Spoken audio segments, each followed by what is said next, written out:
여러분 신앙생활을 하시면서 자신에게 가장 부족한 것이 무엇입니까? 라는 질문을 받게 된다면 여러분들을 뭐라고 대답을 하실까요? 내 신앙생활에서 나는 이것이 가장 부족하다. 어떤 대답을 하실 수 있을까요? 아마 많은 분들이 기도생활입니다. 이렇게 말할 것도 같습니다.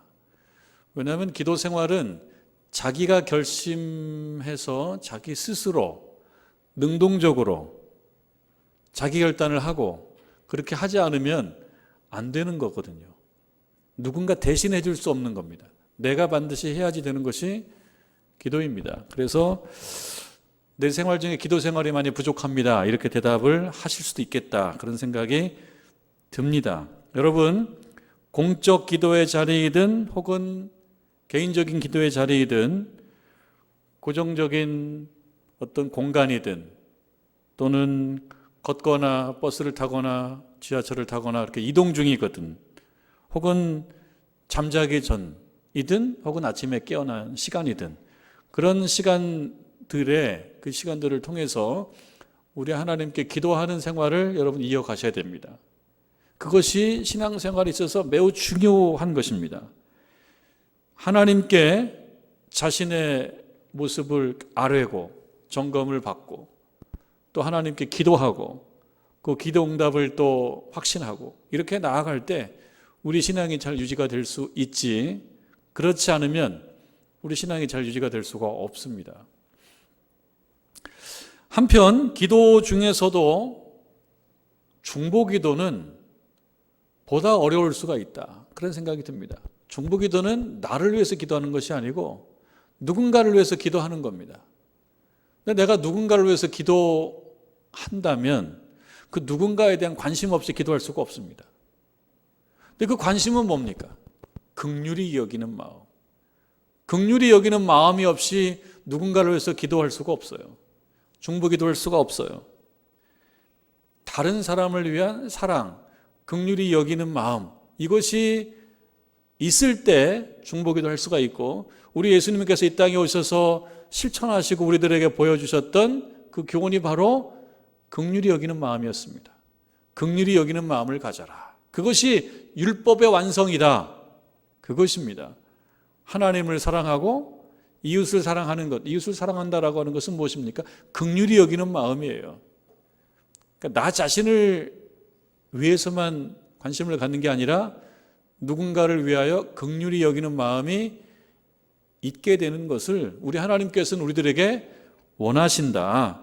그래서 여러분, 기도도 참 중요하면서 그 기도 중에서도 중보기도가 중요하고 또 어렵기도 합니다. 이런 어떤 좀 에피소드, 이런 이야기가 하나가 있습니다. 뭐 조금 고전적인 이야기인데요. 어떤 목사님이 성도들과 함께 기도하는 시간을 가졌던 모양입니다. 그러면서 이렇게 말했던 거예요. 여러분들 오늘은 자기 자신을 위해서만 기도하지 말고 오늘은 전적으로 다른 사람을 위해서 기도하는 시간을 가지십시다. 국가를 위해서 기도하고 또 나라를 위해서, 같은 말이네요. 나라를 위해서 기도하고 이웃을 위해서 기도하고 교회를 위해서 기도하고 그리고 부모님을 위해서 기도하는 것까지는 하십시다. 그런데 오늘은 자기 자신을 위해서 기도하는 건 빼고 기도하십시다. 그러면서 돌아가면서 기도하는 시간을 가졌던 모양입니다. 돌아가면서 기도하다가 한 자매님 순서가 됐어요. 그 자매님이 기도합니다. 뭐라고 기도하면 이렇게 기도합니다. 하나님, 제 부모님을 위해서 기도합니다. 제 부모님에게 좋은 사위가 필요합니다. 들어주시옵소서. 그래서 오늘 목사님 말에 순종을 잘한 거예요. 오늘은 자기를 위해서 기도하지 않고 남을 위해서 기도하는데 특별히 부모님을 위해서까지는 기도해도 된다. 그래서 부모님을 위해서 기도했어요. 우리 부모님에게 좋은 사위를 주옵소서. 들어보니까 좀 이상해요. 목사님 말을 순종한 것도 같고 순종 안 한 것도 같고. 그런데 하여튼 자기를 위해서 기도하고자 하는 마음이 이만큼 우리들에게 강하다라고 하는 이야기를 주는 하나의 에피소드인데요. 정말 이런 일이 있었는지는 모르겠어요. 그냥 전해 내려오는 고전적인 설교 예화 중에 하나입니다. 그만큼 누군가를 긍휼히 여긴다는 것은 쉽지가 않다. 나를 긍휼히 여기는 것은 가능한데 누군가를 긍휼히 여기는 것은 쉽지가 않다. 그런데 우리 하나님께서는 우리들에게 누군가를 긍휼히 여기는 마음을 갖고 살고 그 살아가는 삶 가운데에서 중보기도 하는 것도 소중하다는 것을 알고 살아라. 그래서 오늘 우리 주신 말씀은 아브라함이 자기 자신을 위해서가 아니라 그 누군가를 위해서 간절히 기도하는 그런 기도의 모범이 나오고 있습니다. 하나님께서 소돔이라고 하는 성읍, 소돔성 혹은 소돔 도시를 보고 못마땅하셨어요. 왜 못마땅하셨냐면 죄악이 관영하고 타락했어요. 그래서 이 소돔을 이제 좀 심판해야 되겠다는 마음을 하나님이 가지셨습니다. 소돔이라고 하는 말이 여러분 하나의 도시 이름 아닙니까? 우리로 얘기하면 서울이고 저기 부산이고 그보다는 규모가 훨씬 작겠지만 성읍, 시티, 타운 이 이름 아닙니까? 소돔 지명이에요, 지명. 그러니까 지명이라고 하는 것은 처음에 그냥 구분을 위해서 알게 하기 위해서 만든 이름인데요. 어느 날 보니까 그 이름에 가치가 개입되어 있는데 나쁜 가치가 들어요. 나쁜 가치가. 소돔이 그냥 하나의 이름일 뿐인데 그러니까 이거는 구별을 위해서 알게 하기 위해서 지은 이름일 뿐인데 어느 날 보니까 소돔이 나쁜 것을 의미하는 이름이 되어버린 거예요. 그래서 오늘날도 사전을 찾아보면 사도미 발음이 조금 소돔이라고 우리는 사도미 소돔 소돔이라고 하는 말이 어떤 타락 이런 뜻을 갖는 의미가 되어버렸어요. 왜 그렇습니까? 소돔이 무슨 잘못이 있어요? 소돔은 그냥 도시 이름일 뿐인데 거기에 사는 사람들이 문제인 거죠. 거기 사는 사람들이 잘 살면 소돔은 좋은 의미를 주는 이름이 되었겠지만 거기 사는 사람들이 너무나 나쁘게 살았기 때문에 소돔이라고 하는 이름이 안 좋은 이름이 됐어요.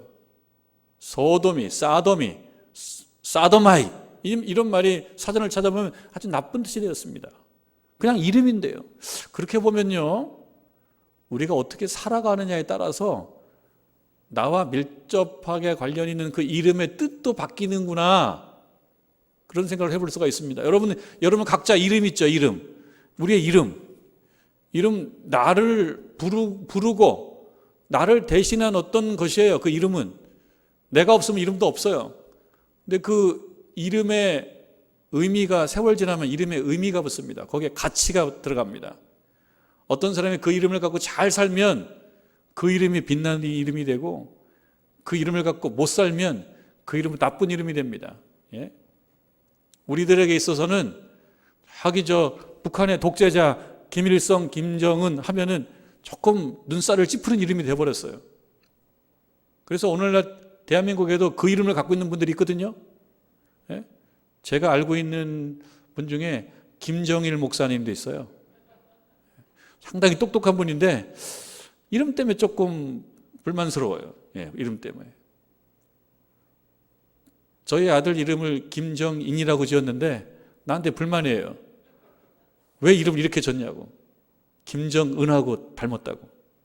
하여튼 어떤 사람이 인생을 살아갈 때 잘 살면 그 이름이 빛나는 이름이 되는데 그렇지 않으면 그 이름이 조금 안 좋은 의미가 된단 말이죠. 소돔이 그렇습니다. 소돔이.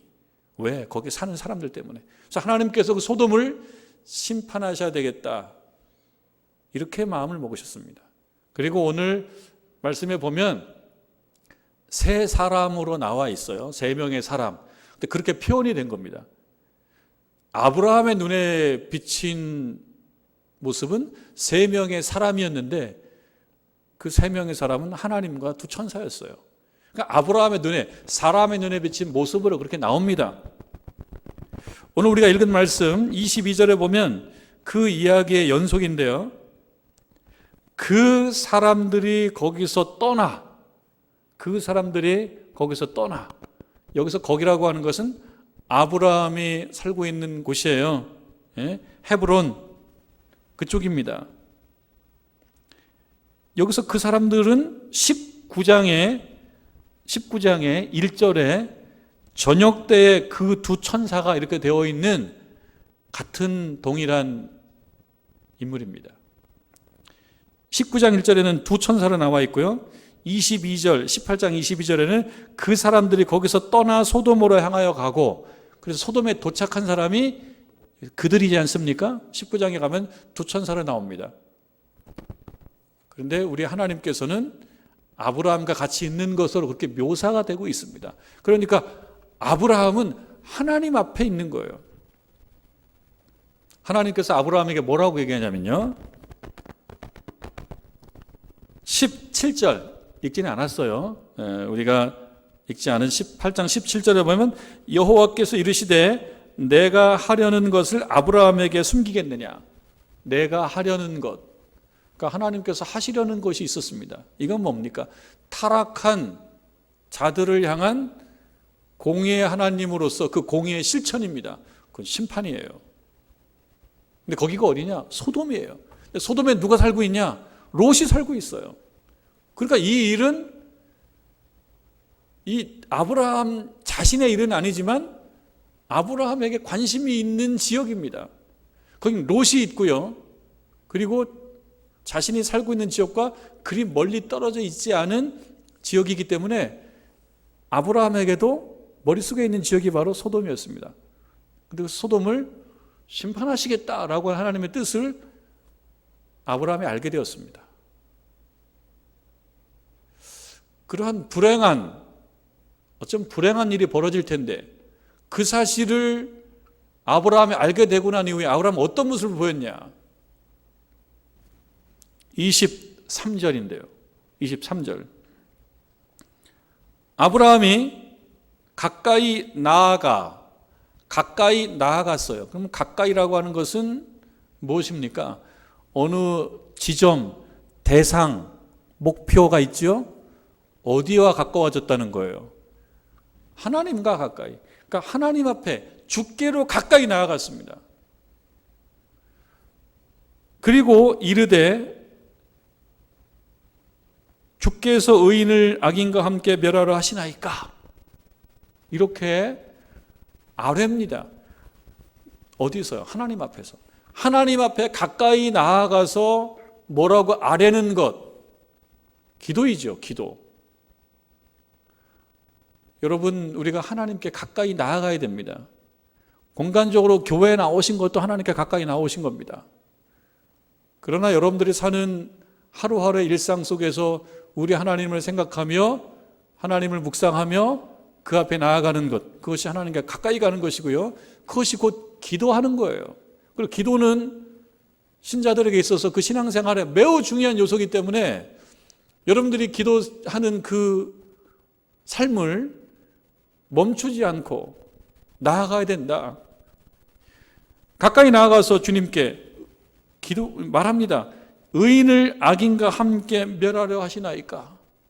지금 아브라함은 급해요. 멸하면 안 되는 거예요. 그러면서 24절에 이렇게 시작하죠. 그 성 중에 의인 50명이 있을지라도 주께서 그곳을 멸하시고 그 50의인을 위하여 용서하지 아니하시리이까? 25절 주께서 이같이 하사 의인을 악인과 함께 죽이시면 부당하오며, 의인을 악인과 함께 죽이시면 부당하오며, 하나님 그건 부당합니다. 의인과 악인을 같이 하심도 부당합니다. 세상을 심판하시는 이가 정의를 행하실 것이 아니니까 어찌 보면 좀 무례해요. 이렇게 해도 되나? 하나님을 가르치려고 하는 느낌마저 줍니다. 그러면 하나님 입장에서 나를 가르치려고 그래라고 해서 하나님 마음이 심히 불쾌하실 수 있는 그런 말을 지금 아브라함이 하고 있는데 말씀을 쭉 읽어보면 하나님께서 불쾌하시거나 진노하시거나 화를 내시거나 마음이 상하시거나 그런 얘기는 없어요. 왜 그럴까요? 기도하니까요. 솔직히 자기 마음을 표현하는 것이지 이 말이 하나님을 지적하고 하나님을 가르치고 훈계하려고 하는 것은 아니라고 하는 것을 하나님 알고 계십니다. 근데 여러분 여기 보니까 그 가운데 50의인이 있으면은 심판 안 하시겠습니까? 50명이 있으시면. 26절에 보니까 여호와께서 이르시되 내가 만일 소돔 성읍 가운데에서 의인 50명을 찾으면 그들을 위하여 온 지역을 용서하리라. 지금 여기 만일이라고 하는 말이 있어요. 만일. 지금 미지수예요. 한번 봐야 돼요. 소돔에 지금 의인이 50명 있는지 없는지 한번 봐야 돼요. 만일 50명을 찾으면 온 지역을 용서하리라. 그래서 이걸 보면 이 아브라함이 어떤 큰 역할을 했습니다. 50명만 확보되면 돼요. 소돔에 50명만 의인이 있으면 이제는 문제가 해결되는 거예요. 그런데 아브라함이 생각했나 봐요. 50명을 너무 크게 불렀나 보다. 그리고 어쩌면 50명이 안 되면 어떡하지? 그러면 심판인데. 그래서 아브라함이 다시 협상을 합니다. 다시. 27절에 보면 아브라함이 대답하여 이르시되 나는 티끌이나 재와 같사오나. 나는 티끌이고 재와 같다. 나는 아무것도 아니다. 이런 걸 보면 하나님하고 협상하는 실력이 보통 실력이 아니에요. 아브라함이 제가 아브라함입니다. 열국의 아비, 제가 열국의 아브라함이에요. 이렇게 나가지 않고 하나님 앞에서 자기를 한없이 낮춰요. 그리고 보면 하나님 앞고 협상하는 실력이 보통 실력이 아니야. 나는 티끌이나 재와 같사오니 감히 죽게 아뢰입니다. 50의인 중에 5명이 부족하다면, 55인 중에 5명이 부족하다면, 45명인데요. 5명이 부족하다면 그 5명이 부족함으로 말미암아 온 성읍을 멸하시리이까? 하나님께서 이르시되 28절 내가 거기서 45명을 찾으면 멸하지 아니하리라. 그래서 이 아브라함이 협상을 조금 더 진전시켜요. 여러분이 가끔씩 살다 보면 내고 그러는데 내고 하는 거예요. 내고 니고시에이터를 협상가라고 하는데요. 이 아브라함이 니고시에이터. 아주 협상을 잘하고 있어요. 근데 가만히 생각해 보니까 조금 더 깎고 싶어. 너무 적게 깎은 것 같아요. 그래서 이번에 또 깎습니다. 29절 아브라함이 또 아뢰어 이르되 거기서 40명을 찾으시면 어찌 하려 하시나이까? 하나님 입장에서는 얘가 지금 한 번 깎더니 또 깎네. 그런 마음은 없으세요? 그런 이야기는 없으세요? 하나님께서 이르시되 40명으로 말미암아 멸하지 아니하리라. 50명, 45명, 40명 깎았습니다. 30절에 보니까요. 아브라함이 이르되 내 주여 노하지 마시옵고. 이거는 좀 한 번 더 내려갑니다. 한 번 더 깎아요. 그래서 생각해 봤어요. 처음 가격이 5만 원인데 4만 원까지 깎았으면 많이 깎았는데 또 깎으려고 그래요. 5만 원 단위를 깎는 게 아니라 이번에는 그냥 푹 깎아요. 10만 원을, 만 원을 깎아버려요. 만 원을 깎아버려요. 여기 보니까요. 내 주여 노하지 마시옵고. 본인도 알아요. 이건 좀 무리한 것일 수 있다. 하나님 앞에 하나님이 노하실 수 있다. 하나님 노하지 마시고 이 재와 티끌 같은 저의 소원 다시 한번 들어주십시오. 그러면서 얘기합니다. 30명을 찾으시면 어찌 하려 하시나이까? 그러니까 하나님이 노하셨습니까? 노하지 않아요. 근데 바로 내가 거기서 30명을 찾으면 그리하지 아니하리라. 여러분 또 반복해요. 32절에 내가 감히 내줄게 아뢰입니다. 이 아브라함이 보통 강심장이 아니에요. 협상을 해도 그냥 우리가 하는 말로 후려쳐요, 후려쳐. 50명에서 지금 30명까지 깎아놓고 또 깎아요. 20명으로 깎아요. 20명이면요. 하나님께서 다른 말씀 없으세요. 20명으로 말미암아서 그리하지 않겠다. 그러면 됐는데요. 이걸 보는 우리들이 조마조마해. 또 하나님이 그냥 화를 내시면 어떡할까? 노하시면 어떡할까? 우리가 조마조마한데 아브라함이 또 후려쳐요. 그냥 한 번만, 딱 한 번만. 10명. 하나님 10명이면요. 10명은 공동체로 얘기했을 때 가장 작은 수입니다. 공동체로 얘기하면. 그러니까 가장 작은 수예요. 5만 원인데 10,000원까지 지금 내린 거예요. 10,000원까지. 10,000원을 후려친 거예요. 그러면 정말 화를 내실 수도 있는데 그런 게 없으십니다. 하나님이 뭐라고 말씀하시냐면 내가 신명으로 말미암아 멸하지 아니하리라. 10명으로 말미암아. 그 말씀이 28절에는 그들을 위하여 이렇게 되어 있습니다. 그러니까 위하여라고 하는 말과 말미암아라고 하는 말이 같은 기능으로 쓰였어요. 내가 그 10명으로 말미암아 10명을 위해서 멸하지 않겠다. 그렇게 말씀하십니다. 그러니까 그렇게 보면은 아브라함의 협상은 대단한데요. 그 협상은 뭡니까? 곧 하나님과의 기도의 줄다리기예요. 마치 야곱이 야복강가에서 그렇게 하나님 앞에 기도하듯이 그렇게 기도하는 겁니다. 그래서 기도의 전형을 보게 됩니다. 우리가 하나님께 끈질기게 기도하는 거. 그런데 기도는 어떻게 합니까? 자기를 철저히 낮추면서 하나님 저는 재와 티끌과도 같습니다 라고 하는 마음으로 가서 우리 하나님 다리를 부여잡고 기도하고 있는 모습입니다. 그런데 그러한 모습을 하나님께서 보고 진노하시지 않아요. 왜? 기도니까. 근데 그 기도는 무슨 기도입니까? 누군가를 살리기 위해서 필사적으로 노력하는 그 마음이기 때문에 하나님이 그 마음을 보고 화를 내거나 진노하지 않고 그 기도를 받으신단 말이죠. 그러니까 우리들도 하나님 앞에 누군가를 위해서 필사적으로 하나님 앞에 협상을 추구할 때 하나님께서 은혜로 그 기도를 받아주신다는 거예요. 근데 여러분 19장으로 넘어가 보면 결국 우리가 알다시피 소돔은 고모라와 함께 소돔과 고모라는 심판을 받습니다. 그 얘기는 무슨 말입니까? 10명까지 깎아놨는데 10명이 안 되는 거예요. 10명이 됐으면은 그 10명을 위하여 10명으로 말미암아 심판하지 않겠다. 그렇게 말씀하셨음에도 결국 심판을 받았다는 것은 그 소돔성에 의인 10명이 없다. 그것은 매우 적다. 거의 없다. 불행한 것입니다. 의인이 없는 거예요. 그렇게 심판받는 거예요.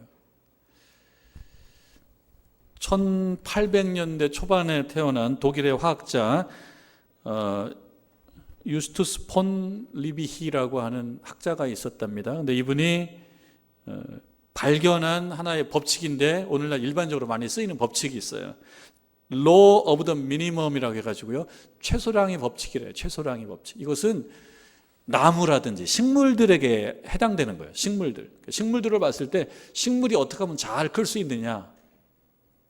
영양분을 많이 주면, 영양 요소를 많이 공급하면 식물이 쭉쭉 자랍니다라고 알 것 같은데 그렇게 알게 되는데 가만히 보니까 그게 아니고 그 많은 영양 요소 중에서, 영양소들 중에서 어느 하나가 가장 적으면 그 적은 만큼이래요. 많은 것 때문에 막 자라는 게 아니라 적은 것 때문에 적게만큼밖에 못 자란다는 거예요. 그게 최소량의 원칙이에요. 최소량의 원칙. 흙과 공기 중에 다양한 영양소들이 있다는 거죠. 그런데 무조건 많다고 좋은 게 아니라 식물이 성장하는 데에는 한계가 있는데 그거는 가장 적게 존재하는 영양소. 그것이 한계예요. 그게 영향을 받는 거예요. 이것이 이제 식물에만 적용되는 게 아니고 이 법칙 이후에는 이 법칙이 여러 영역과 분야에 적용이 됩니다. 국가에도 적용이 되고 기업에도 적용이 되고 각 개인에게도 적용이 되고 그 사람은 얼만큼 성장할 수 있느냐 law of minimum 부족하면 부족한 것 수준에서 머문다는 거죠. 그 부분에 이렇게 구멍이 나 있어서 그 부분에 물이 다 빠진다는 거예요. 컵이 있는데요. 컵에 구멍이 뚫려 있는데 제일 낮은 쪽에 뚫려 있는 구멍까지 물이 빠진다는 거예요. 신앙생활함에 있어서도 마찬가지겠죠. 기도 생활을 하지 않아. 기도 생활을 안 하는 것만큼 신앙이 빠진다는 거예요. 여러 분야에 적용이 됩니다. 국가도 마찬가지입니다. 국가의 흥망성쇠 얘기할 때 여러분 물질적으로 풍요로우면은 다 부흥하고 다 흥하고 그러느냐? 그러지 않다는 거예요. 어떤 부분이 약점이 굉장히 강해서 그 약점이 저 밑으로 떨어지면 그 약점만큼 떨어질 수 있다. 돈이 많다라고 해서 나라가 훌륭해지는 게 아니라는 거예요. 나라에도 적용이 되고 기업에도 적용이 되는 기업에도. 컴퓨터의 성능을 얘기할 때 여러 가지가 있어요. 인터넷 속도를 얘기할 때 CPU도 기능이 높아야 되고요. 그 다음에 모뎀이라고 하는 것도 있어야 되고요. 그 다음에 어떤 회선, 그것도 좋은 것들이 다 3일체가 돼야지 속도가 빠른 거지. 속도가 그냥 빠른 게 아니에요. 우리가 가지고 있는 휴대폰도 인터넷을 하지 않습니까? 이것도 휴대폰 기능만 좋고 가격이 비싸다고 해서 잘 되는 게 아니라 공급되는 게 잘 공급이 돼야 돼요. 와이파이라고 하는 이 존이 잘 공급이 돼야 돼요. 그래야지 속도가 빠른 거죠.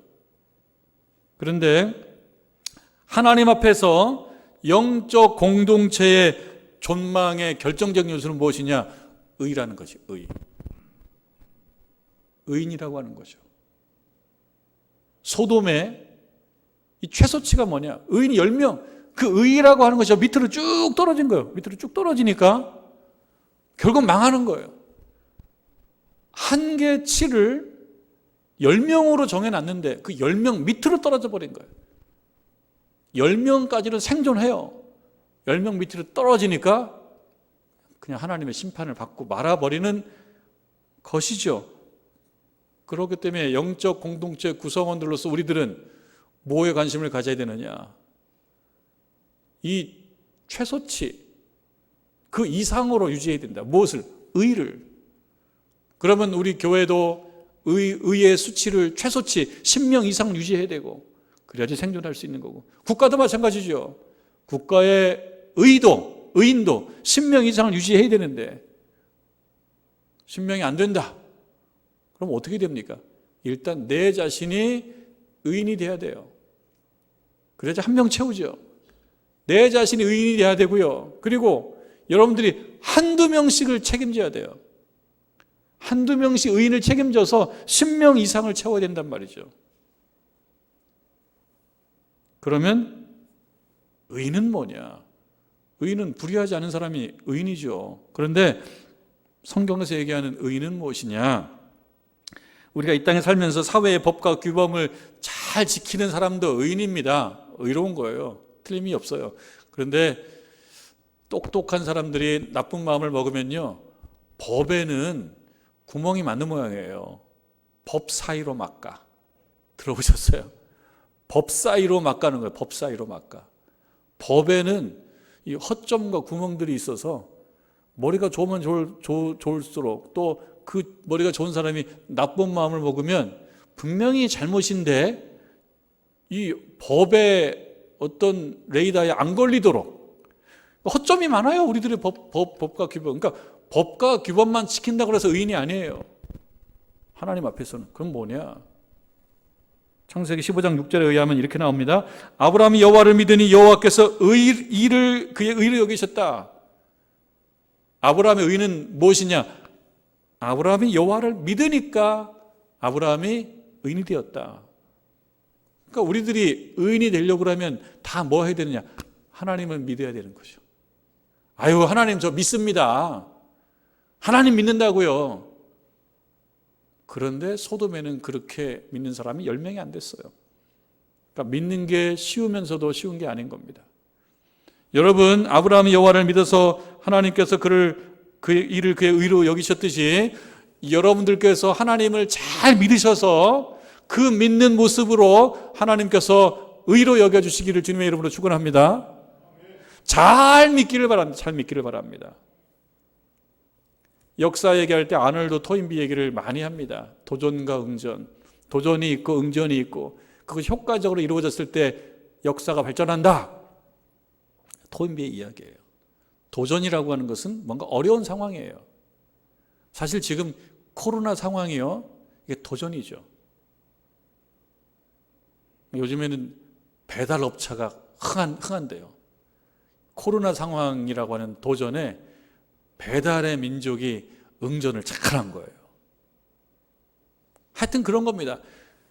코로나 상황도 도전이고요. 또 지금 소돔도 도전이고요. 도전적 상황이고요. 기업들도 지금 경제 불황이 있으니까요. 도전이고요. 병원도 도전이고요. 정치권도 도전이고요. 이런 도전적 상황 속에서 창조적 소수가 있으면 발전한다.